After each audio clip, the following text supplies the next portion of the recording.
What's up, everybody? Tyson Roush, Let's Talk Jets Radio. Hope everybody's doing great. The weekend is finally here. Happy Father's Day to all the fathers out there.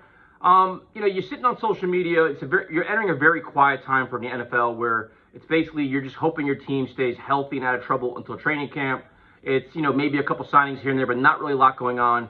And of course, when this happens, this quiet time, certain reporters, certain members of the media will start generating all their rankings and their stories, trying to get any kind of clicks to keep themselves going forward until late July for all their season previews. So I stumbled upon this article yesterday, and Jason La Canfora always has a negative slant and is not usually accurate, but he decided to release his rankings for the newly hired coaches.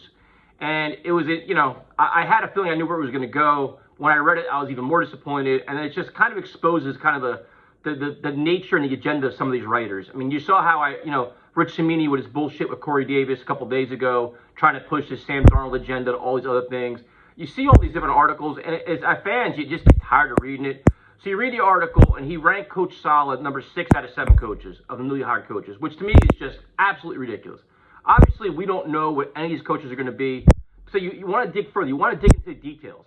But if you look into the article, he said most of these coaches are going to flame out anyway. So basically, he's already writing off all 7 coaches to begin with. So he thinks they're all not going to succeed, and then he categorizes Saleh as one of the worst hires, or one of the worst of the 7. But it's based on a situation. So okay, I'm like, listen, let's figure out how he's going to go about this nonsense that he's talking about. Because if you think about it, when the Jets first hired Coach Saleh, it was universally praised all throughout the NFL. Joe Douglas went outside the box to get him. Respectable, great resume, players coach, very intelligent, very well prepared, very great communicator, good personality for the market. To me, it was a slam dunk hire. So he starts off by criticizing Woody Johnson and Woody Johnson's press conference. So, yes, I've been critical of Woody Johnson, especially Chris Johnson, the last couple of years with the Adam Gase nonsense. But Woody Johnson's press conference, listen, he had an issue over in the UK. He addressed it. He's not going into any further. He came to a press conference to talk about football, and that's what he talked about. So if you look at Woody Johnson's owner since the Jets came back, if they've addressed every concern as the fan has had for the last few years, they're letting football guys make football decisions. Joe Douglas is now running things. The coach is reporting to him. He's reporting to the owner. They completely upgraded the sports and science program, the training staff. They have a state-of-the-art facility. They've done all these different things. Their facility is top-notch. They want to try their best to make the athletes in the best shape, the best health they possibly can be. What else can you ask for? They spent money in the offseason. The Jets are not a desirable location as of now to play for in terms of free agency, because a lot of players want to make money and win pretty quickly. The Jets don't afford the opportunity right away. Maybe next year, not this year. They hired the right coach, but they went out and spent money on Davis, on Carl Lawson. They've been aggressive. They've done a lot of good things there. So in terms of Woody Johnson, Jets ownership, yes, they've had a stigma over the years past, especially with the Gase nonsense, but they corrected a lot of those mistakes this past offseason. The right coach, changing the hierarchy, spending some money, and backing off and letting it do it. Also, they've been tremendously positive, encouraging players, promoting a lot of good things on social media. So Woody Johnson, I mean, some of my problem with members of media is they live in the past. They have an archive of stories they always want to use on the Jets, and they keep firing them out there. That's all they do. They rely on it, and it's lazy. So yes, Woody Johnson had some issues in the UK. If you want to start writing articles about that, go for it. His press conference wasn't embarrassing. He said, I don't want to answer it. That's it. Press on him. Go after him about that and do that. But to have Saleh's ranking according to Woody Johnson and that's ridiculous. His second point, Mekhi Becton is a problem now. So yes, Becton has a foot issue and he had some potential weight issues.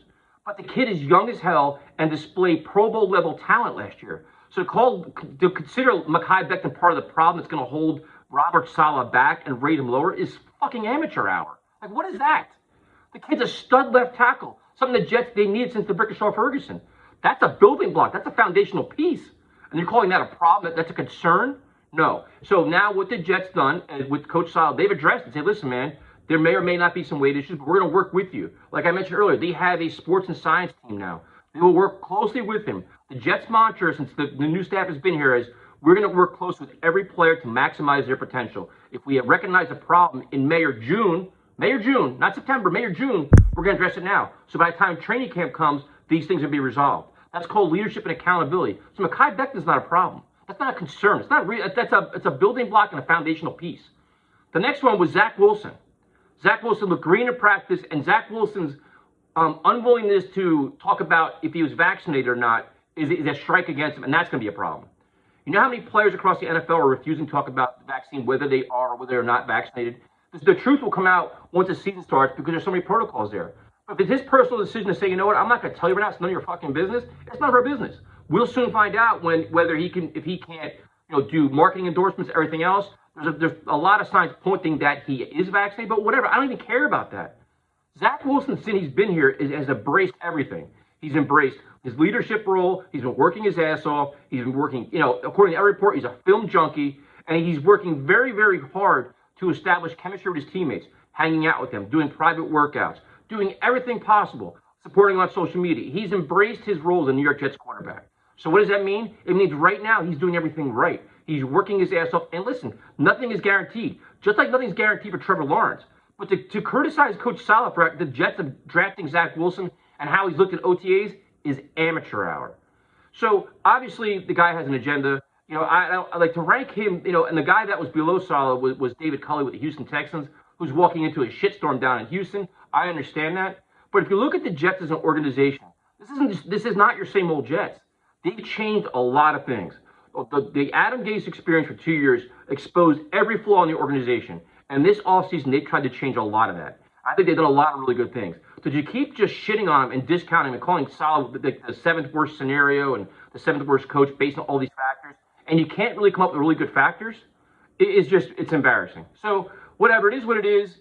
He got what he wanted. We clicked on it. Now we're all reacting to it. So that he accomplished his goal. But at the same time, what he's accomplishing is he's exposing himself and his agenda. And going forward, you expect this. And then when you see the article, you don't click on them. A lot of these guys you don't read anymore. And that's for shit like this is exactly why. So have a good day. For everybody that bought shirts, thank you so much. $2 from every shirt goes to Mental Health Foundation that supports awareness and prevention of suicide prevention.